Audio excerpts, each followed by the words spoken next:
can now control strokes from a push to, and this works inside of any DAW all. You can do it in like Fruity Loops, Cubase, whatever. So let's like make a track from scratch just using the push and see what we can do. So let's increase strokes. This is going to give us some rhythms down here, and then we can like assign a voice to this. If we hold the device page here, the device button, this brings up this menu here that shows you like all the different engines the voice is using. So we're on channel 1, we'll just select the sampler. Now if we hold clip, we got a list of all the samples that we've ever loaded into strokes. And we can kind of scroll through them like this. So what I'm doing here is I'm like pressing a parameter. And then like, you see it gets like highlighted. Then there's like a clicky encoder over here that lets you kind of, just like, you can kind of feel in your fingers when it's clicking and step into the next value. It's super useful. So here, if I select this list of samples, I can just scroll through them like this. And what we're gonna go for, let's go for this. So page 1, we got the sequencer. Here we got the voice.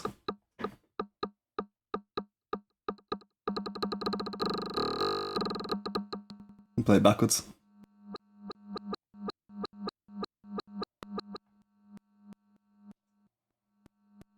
And if you hold shift down here, these encoders move a little bit faster.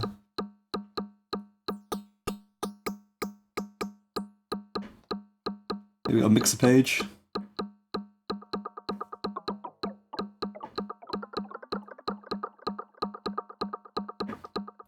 And the modulations, this is like controlling the modulation level. Let's increase it on the decay. We'll bring it down on the voice. And then, if we go to the mod routing page, this is being controlled by matrix 1. So if we go to matrix, we can see like, you can actually see like which step it's on. It's going to like step through these and show you.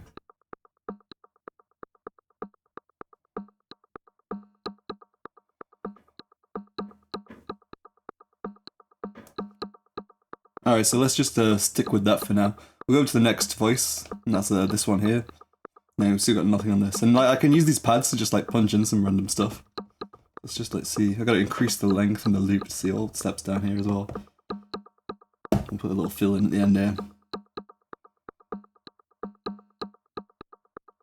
And then, yeah, same thing again, so like we can go to config, and select the sample voice, and go to clip, and we can scroll through the samples here.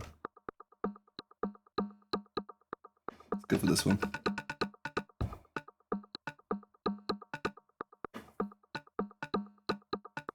With this one, let's pitch it up or something.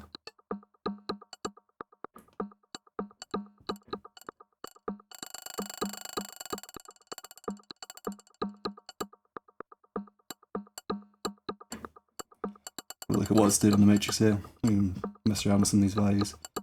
And maybe we will assign this to like, I don't know, what was it, matrix 2, so we can assign that to the sample rate. Actually no, let's do it to the filter cutoff. It's matrix 2, and then we set the level here. And to hear that better, we can like bring the cutoff down here.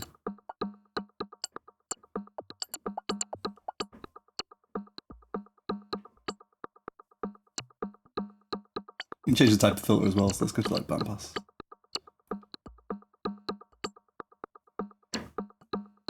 Alright, what we're going to do on this one, probably something like this in the low end. So let's go to device, we'll choose like a sampler again. And then, actually no, let's go with like an FM voice or something. I like these like preset ones down here. FM bank. Let's throw some notes in.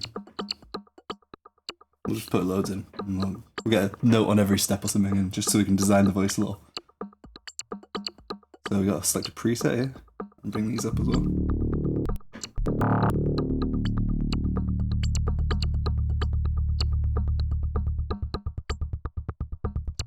With this one, let's like sequence the pitch, right? So we can do that on like the sequencer page. We just increase pitch mod, and then it's just gonna like follow this sequence here.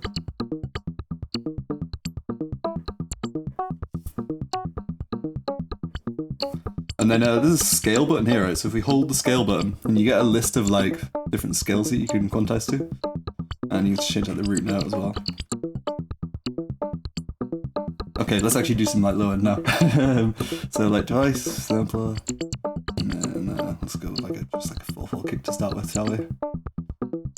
And how are we gonna do that? So we could do it with like the Euclidean mode like this, or we can increase this up. I'm just gonna go.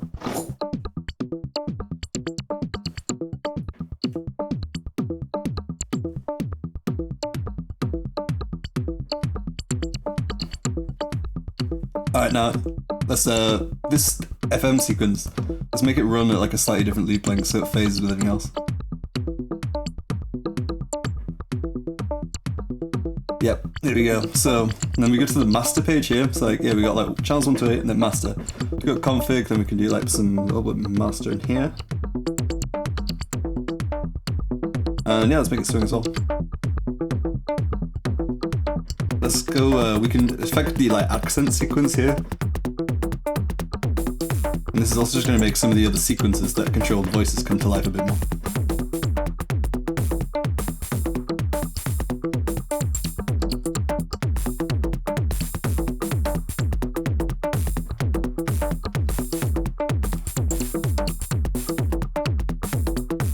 Alright, we're on channel 7 now. Let's get another sampler going. Select something from this list. Alright. So yeah, we can change the rhythm that channel 7, this road here is using, by just like changing to one of these.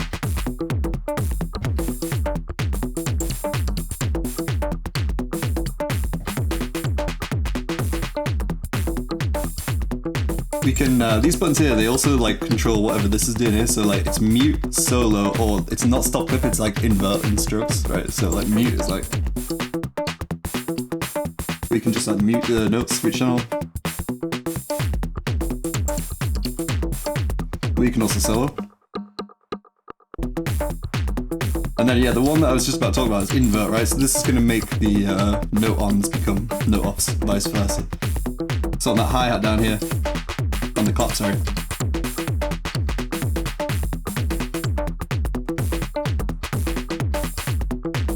So yeah, stop clip actually means invert.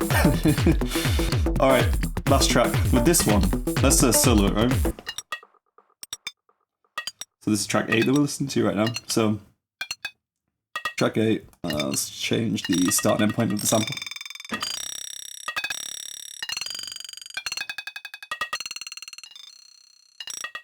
Let's modulate this, right? So modulation, start and end. And then we can see which source is affecting them here. It's like matrix 8 and 5. When I unmute these sequences, like, these are all going to come into life a lot more. So like, yeah. Also, because this is going to sound pretty, let's put a high pass filter on this. So we can filter, and back to here. And then yeah, for the modulation, it's using like an envelope, this envelope over here at the minute, but instead, let's set it up so that it uses like, oh, I don't know, one of these random matrix sequences. Let's see how this sounds like with the rest of the stuff in. So I'm soloed, this track down here.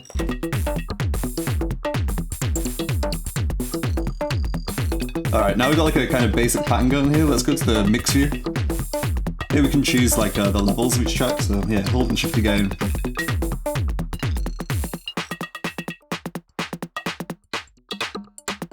We can do the pan.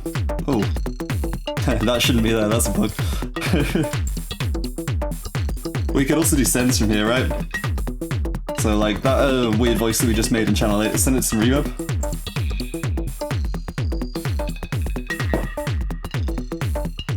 Let's send the riff to a delay as well, right?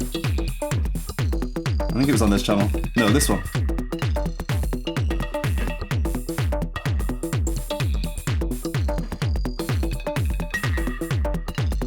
Alright, oh yeah, press like mix to exit the mixer. Right, so we're in this pattern, pattern A. Let's go to the next pattern. Because it was emptying, it's just copied everything over, and you can see that like convert has data in, but these ones don't convert. It's called pattern A, right? Okay, let's make a breakdown. So where's our kick drum? This one. Just a 1 on the first one.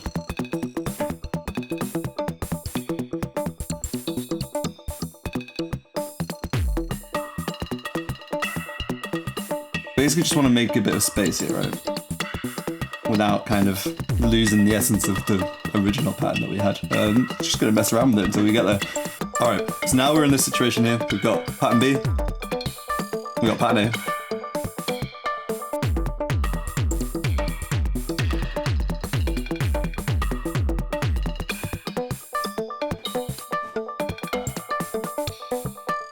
Let's do something weird with these samples in this second pattern as well. Let's like loop them or some shit.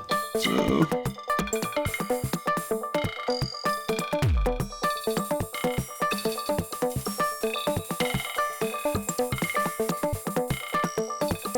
Build it up.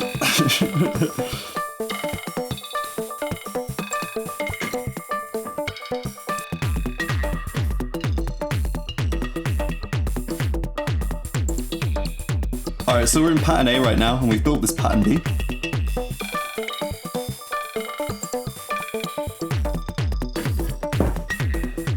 And what we can do with the performance mode is like blend between them, like morph between them, right? So if I press play, I'm now in the performance mode. We've got our patterns from over here, like on the left and on the right. And like imagine like a crossfader. I can set like a pattern on the left and a pattern on the right and then move between them. And this touch strip here is the crossfader. So to select the pattern on the left, you go fixed length, convert, and then like fucking hell, I'm not gonna call them this anymore. Right, we go select pattern on the left, we can do like select it with these, and then hold this button to do it on the right. So now we have pattern A on the left, pattern B on the right, and this is a morph between them, right?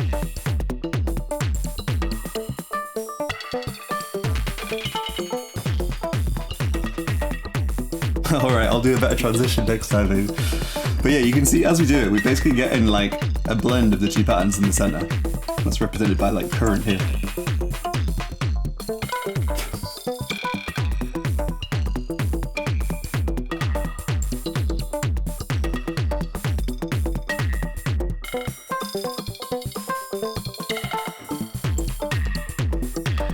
It actually tells you up here like what the different combos are. So these lights mean like we can basically select like which channels and which sequencer modules are actually attached to this interpolation. It's like if I turn them all off besides FM, then like our riff will change. Maybe if I change this, it'll make it a bit more obvious. So FM, bank, and matrix are the only things that are changing here.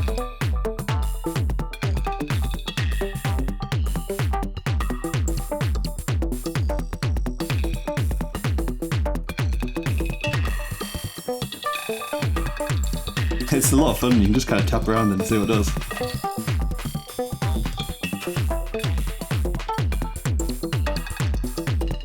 And one other thing that you can do is like if you like something that's in the middle, like say we're like here, and like, oh yeah, we really want to save this into a pattern. If you hold the record button and then press like one of the pattern slots, it's gonna like copy your current into that slot. So if I hold record, press like C, we just made a copy of it, and we exited performance mode, and now we can just kind of start, you know, tweaking this pattern that we just kind of developed on the performance page. So now we're on pattern C.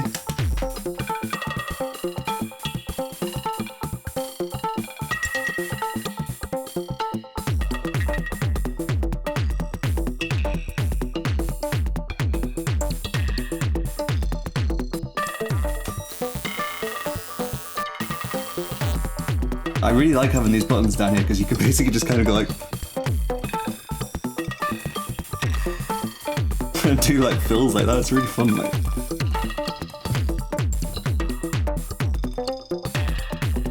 Yeah.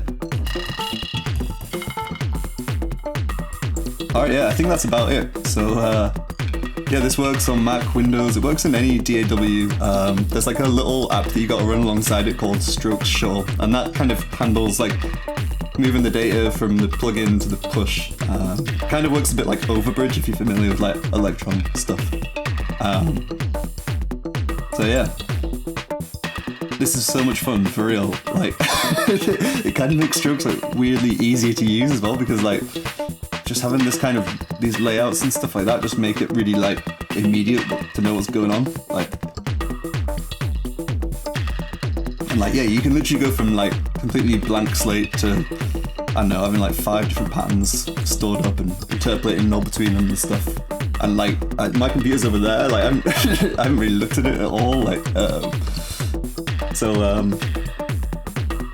yeah. So yeah, give it a go. Let me know what you think, and thanks for watching.